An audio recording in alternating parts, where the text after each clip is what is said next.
This is the story of OR7, a wolf called Journey, who became the first wild wolf returning to California in almost 100 years and captivated our imaginations and respect in his epic trek.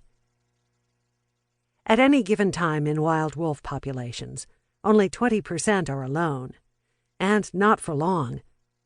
Without a family, there are so many dangers, not the least of which is the fact that in the West, 10% of wolves are killed by poachers every year.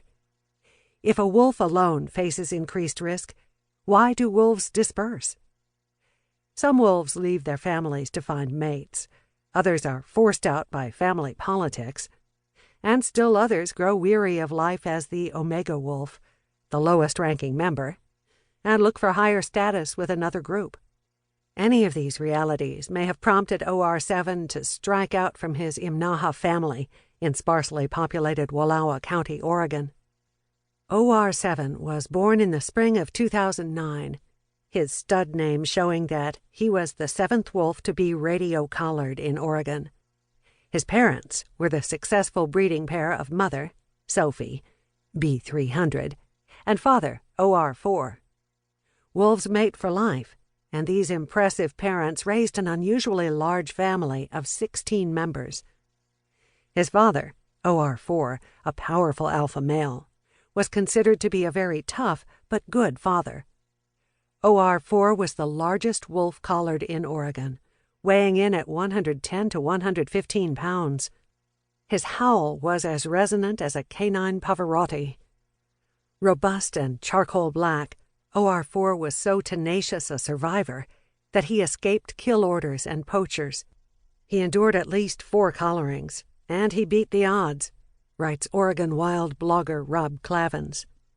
There aren't many 10-year-old wolves out there. With such a long-lived and mighty patriarch, a son might do well to disappear if he ever wanted to breed and find a mate and found a family of his own. Our human stories, from Greek myths to Star Wars, are full of father-son struggles. Perhaps the same tensions drove OR7 to seek out his own destiny.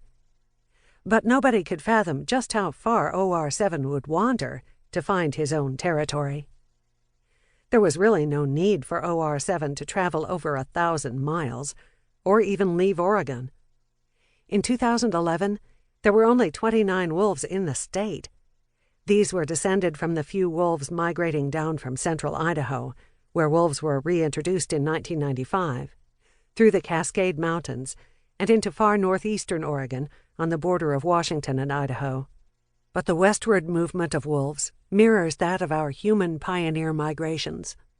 So, like Lewis and Clark and the hordes of settlers who followed, the wolves traveled west. There were rumors of wolves in the west, a paw print on Mount Hood there, a sighting on Santiam Pass there, writes Zach Urness in his fascinating series, When the Wolves Returned to Western Oregon. When I covered the 1997 Olympic Wolf Summit in Washington for the Seattle Times, there were already wolves repopulating the Cascade Mountains on their own, venturing down from Canada. The West was much more welcoming to the return of wolves than the Rockies and the Great Lakes. At the Wolf Summit, Washington Congressman Norm Dix had declared, "We have the opportunity to correct a historic mistake."